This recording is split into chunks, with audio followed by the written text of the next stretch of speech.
Hi everyone. इस module में हम लोग डिस्कस करेंगे ट्रैफिक मैनेजर के बारे में।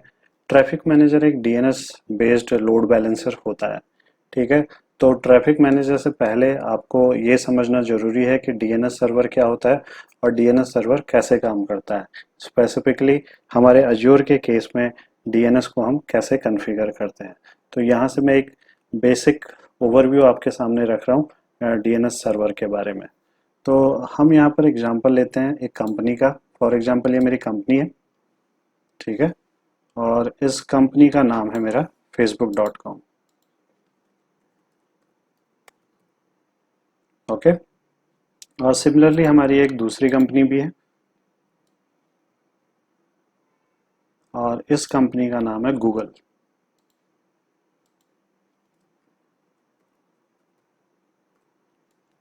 राइट।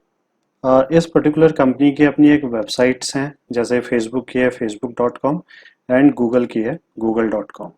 तो जो फेसबुक की ये जो वेबसाइट होती है किस तरीके से होस्टेड होती है ट्रेडिशनली। ओके, जो ट्रेडिशनल आर्किटेक्चर था वो किस तरीके का है और उससे कंपेयर करके हम देखेंगे कि अज्योर के केस में आज की डेट में हम इसे कैसे होस्ट कर सकते हैं। जो फेसबुक की जो मेरी वेबसाइट है वो एक वेब सर्वर पे होगी फॉर एग्जांपल। और इस वेब सर्वर का जो नाम है, ठीक है, ये एक वेब सर्वर है जिसपे फेसबुक की वेबसाइट यहाँ पे होस्टेड है। और सिमिलरली इस वेब सर्वर का एक आईपी एड्रेस भी होगा।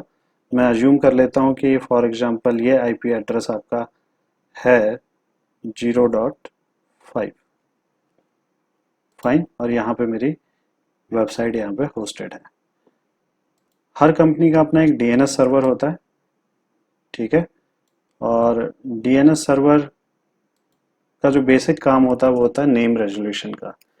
नेम रेजोल्यूशन मीन्स अगर आप किसी कंपनी का यूआरएल दे रहे हैं तो वो उसे बैकएंड में आईपी में कन्वर्ट कर देगा। सिमिलरली ये मेरा एक डीएनएस सर्वर है। ठीक है।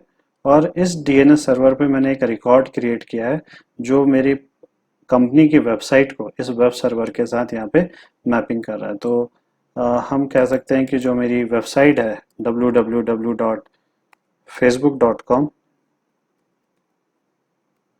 ओके, वो होस्टेड है हमारे वेब सर्वर पे। जिस वेब सर्वर का जो आईपी एड्रेस है वो है मेरा, उसका मैं फ़ॉन्ट थोड़ा सा छोटा कर लेता हूँ। उसका जो आईपी एड्रेस है वो है 10.0.0.5।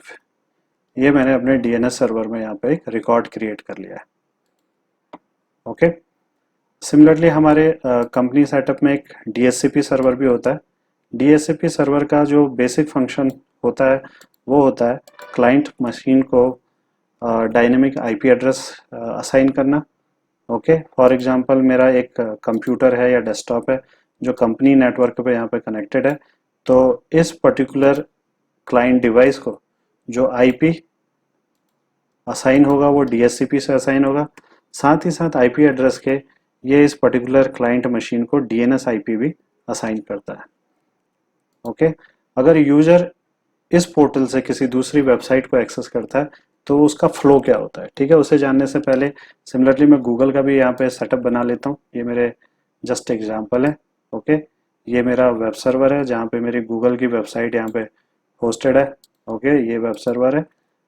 फॉर एग्जांपल मैंने इस पे आईएएस इंस्टॉल किया हुआ है। आईएएस सर्विस के ऊपर मैंने जाके देन फर्दर अपनी वेबसाइट को होस्ट किया है। इस वेब सर्वर का जो आईपी एड्रेस है वो है 10.0.0.5। मेरे पास एक यहाँ पे डीएनएस सर्वर भी है। ओके। ये मेरी कंपनी का डीएनएस सर्वर है। डीएनएस सर्वर जो इंस्टॉल करने का तरीका है कि आपके पास एक विंडो मशीन होनी चाहिए। उस पर आप चाहें तो इसे एक्टिव डायरेक्टरी के साथ भी इंस्टॉल कर सकते हैं या स्टैंड अलोन वे में भी इंस्टॉल कर सकते हैं।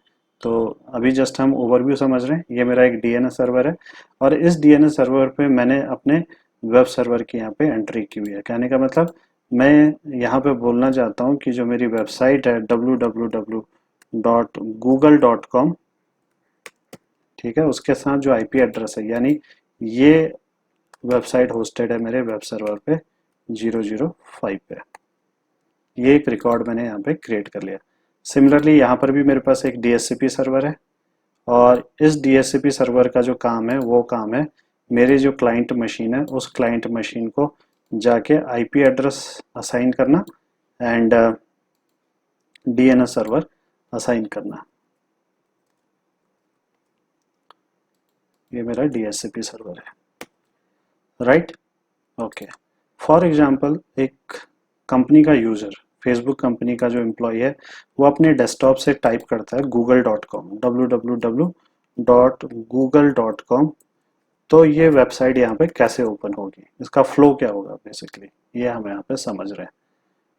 ठीक है, तो जैसा कि मैंने आपको बोला, हमारे एनवायरनमेंट में एक DHCP सर्वर है जो इस पर्टिकुलर क्लाइंट मशीन को एक IP और एक DNS IP भी यहाँ पे असाइन कर देता है। तो DNS IP के थ्रू मेरी इस क्लाइंट मशीन को पता लगेगा कि मेरा DNS सर्वर कौन है। ओके, तो मेरी क्लाइंट मशीन को पता लगा कि जो मेरा DNS सर्वर है वो DNS सर्वर है ये, यानी जब IP असाइन होता है, फॉर एग्जाम्पल मैं इसे बोल देता हूँ कि इस पर्टिकुलर DNS सर्वर का जो IP है वो है 10.0.0.6, ये DNS सर्वर का IP है। तो DHCP से ये IP जाके मेरी क्लाइंट मशीन पे कॉन्फ़िगर हो जाता है।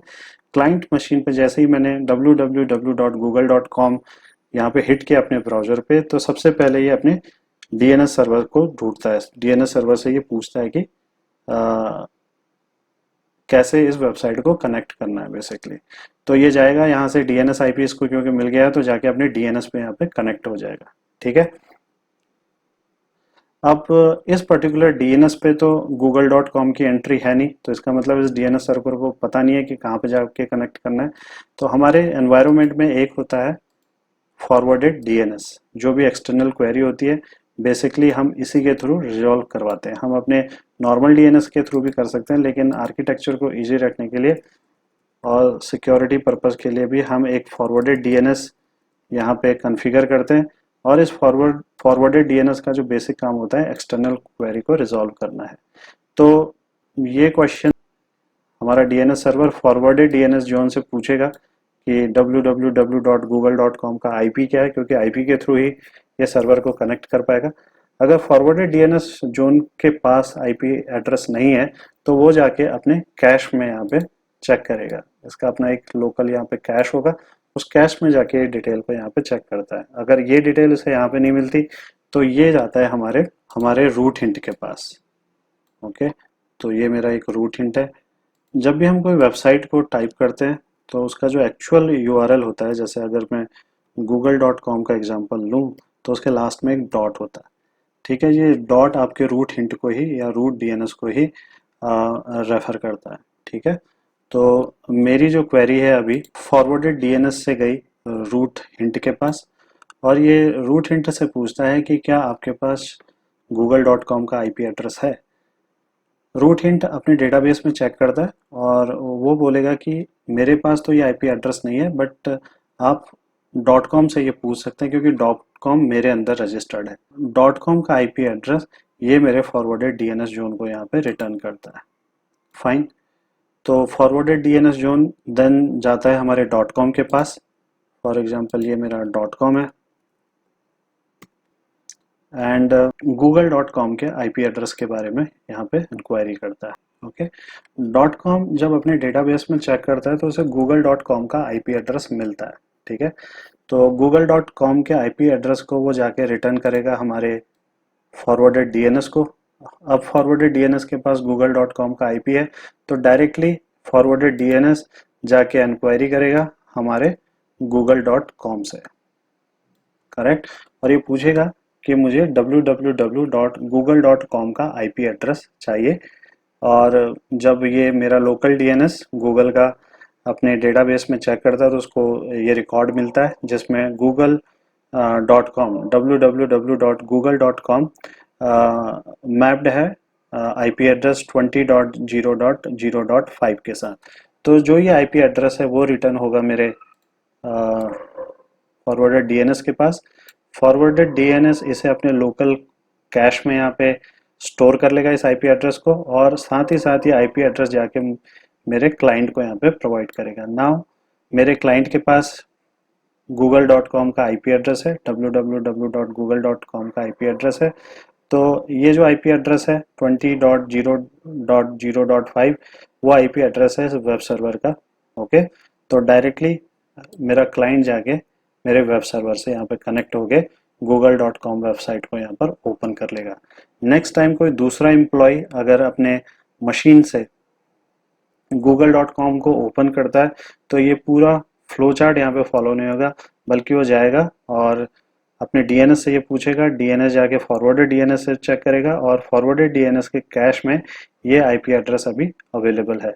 तो सेम यहीं से वो आईपी एड्रेस निकाल के ये दूसरे क्लाइंट को आईपी एड्रेस प्रोवाइड करेगा और वो दूसरा क्लाइंट जाके डायरेक्टली मेरे गूगल के वेब सर्वर से जो कि 20.0.0.5 है से जाके यहाँ पे कनेक्ट हो जाएगा।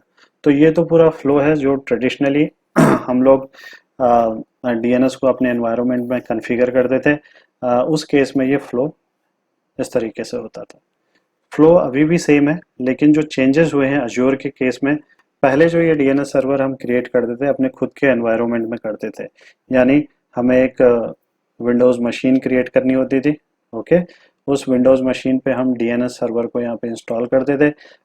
डीएनएस सर्वर की अवेलेबिलिटी मेंटेन करने के लिए हमें एडिशनल डीएनएस सर्वर भी यहाँ पे इंस्टॉल करके रखने होते थे, जिसके बीच में ये जो डीएनएस का डेटाबेस है वो आपस में रेप्लिकेट होता था और इसी डीएनएस सर्वर पे जाके हम जोन क्रिएट करके अपने रिकॉर्ड्स क्रिएट करते थे, राइट। तो अब अज्योर के केस में ये DNS server as a service available है। आपको कोई भी इंस्टॉलेशन नहीं करना है, डायरेक्टली डीएनएस सर्वर अवेलेबल है।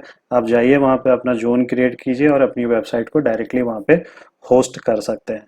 तो जब मैं कहता हूँ कि अज्योर के केस में आप डायरेक्टली जाके इसको कॉन्फ़िगर एंड होस्ट कर सकते हैं, तो वो कैसे कर सकते हैं वही हम आगे आने वाले प्रैक्टिकल में यहाँ पे देखते हैं। तो अगर आप अज्योर के पोर्टल पे यहाँ पे जाते हैं तो आप डीएनएस टाइप कीजिए, राइट। डीएनएस मैंने यहाँ पे टाइप किया और आप क्लिक कीजिए क्रिएट डीएनएस जोन पे। ओके, यहाँ पर ये पूछ रहा है रिसोर्स ग्रुप आरजी, और यहाँ पर आप अपनी वेबसाइट का नाम स्पेसिफाई कर सकते हैं, जोन का नाम बेसिकली। तो मेरे केस में ये है learninghubtech.com। ये जो डोमेन है मैंने godaddy.com से खरीदा हुआ है। ओके, पब्लिक डोमेन है। आप इसे नेक्स्ट पे क्लिक कीजिए, नेक्स्ट पे क्लिक कीजिए, देन क्रिएट। तो ये प्रोसीजर बहुत आसान हो गया है अज्योर के केस में। ठीक है, हमारी जितना भी एफर्ट था इंस्टॉलेशन, मेंटेनेंस और जो भी हमारा सपोर्ट होता था डीएनएस का, वो सारा का सारा अभी देखें तो आप अज्योर की सिंपल सर्विस से रिप्लेस हो गया। ओके, तो मेरा डीएनएस जोन यहाँ पे क्रिएट हो गया है। गो टू रिसोर्स, तो आप अपने डीएनएस जोन पे यहाँ पे चले जाएंगे। यहाँ पे जाके आप अपने रिकॉर्ड क्रिएट कर सकते हैं। तो ये है हमारे नेम सर्वर जहाँ पे एक्चुअली ये डीएनएस इंस्टॉल है। फॉर एग्जांपल अगर मैं इसे रिलेट करूँ अपने डायग्राम से, तो नेम सर्वर का मतलब है ये सर्वर, ठीक है, जहाँ पे हमारा एक्चुअल डीएनएस इंस्टॉल है। इसको हम बोलते हैं नेम सर्वर, भी इसको हम बोल सकते हैं। ये हमारे नेम सर्वर है।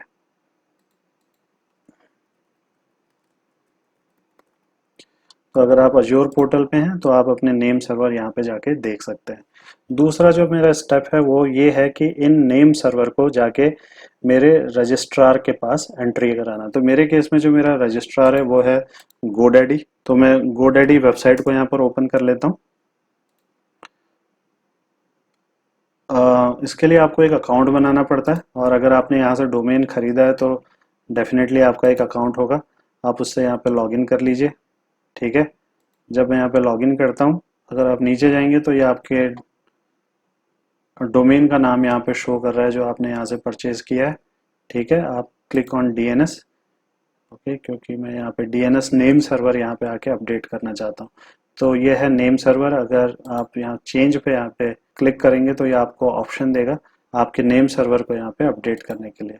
आप यहाँ से इन नेम सर्वर को ऑलरेडी जाके अपडेट कर सकते हैं। ये नेम सर्वर मैंने पहले अपडेट किए थे तो ऑलमोस्ट सेम है, लेकिन मैं फिर से एक बार प्रैक्टिकल पर्पज से इन्हें अपडेट करके आपको यहाँ पे दिखाता हूँ। ये जो लास्ट में डॉट है इसको आप रिमूव कर लीजिएगा, then click on save.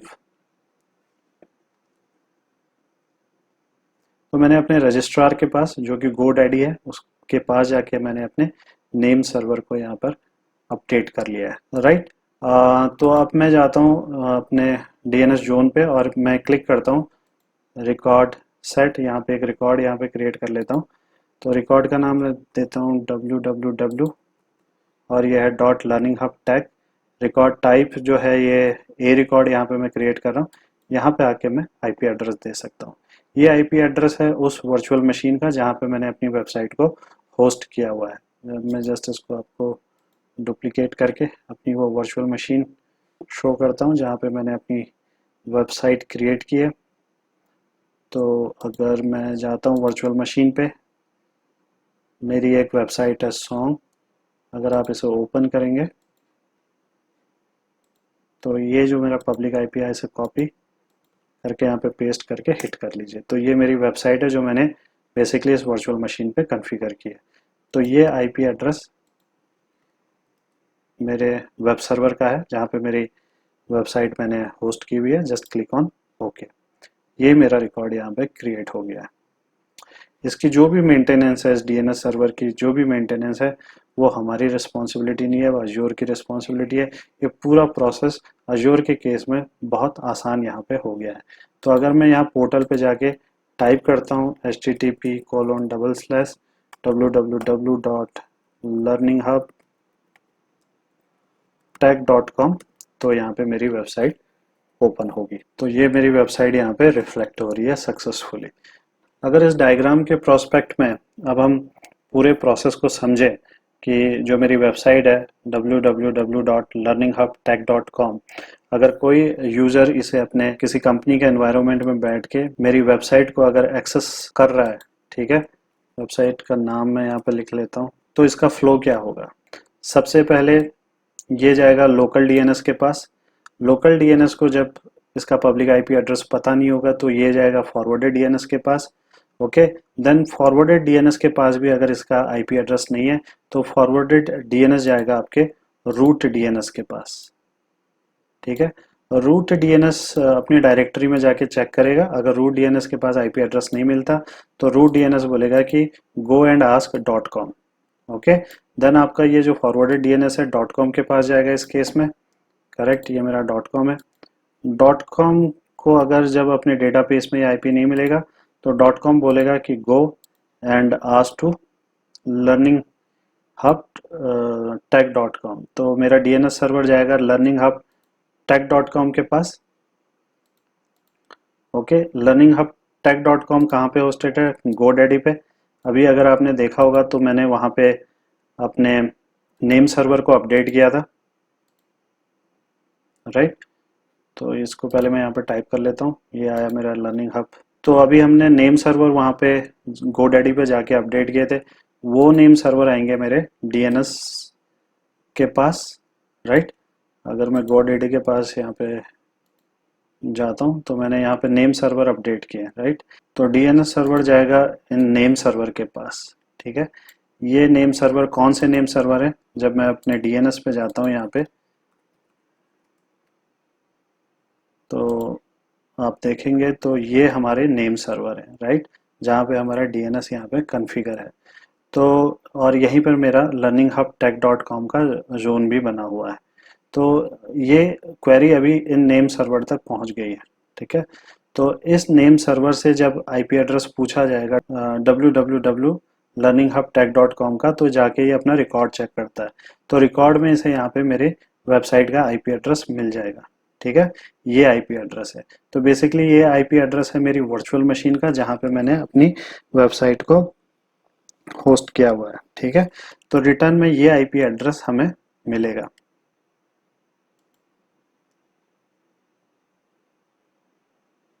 Correct, मैं इस आईपी एड्रेस को कॉपी कर लेता हूँ।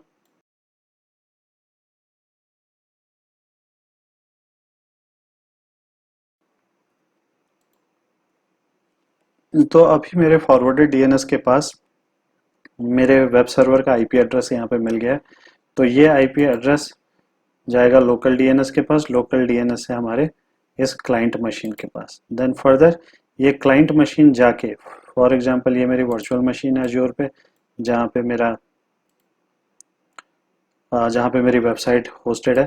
तो ये जब ये आईपी एड्रेस इस क्लाइंट मशीन को मिलेगी तो ये क्लाइंट मशीन डायरेक्टली जाके इस होस्ट के साथ यहाँ पे कनेक्ट हो जाएगा। तो ये है ओवरऑल फ्लो मेरे डीएनएस क्वेरी का। होप आपको ये कॉन्सेप्ट समझ में आया हो। अगले कॉन्सेप्ट में हम बात करेंगे ट्रैफिक मैनेजर के बारे में। ट्रैफिक मैनेजर क्या है और ये कैसे काम करता है। तो मिलते हैं अगले वीडियो में। Thank you.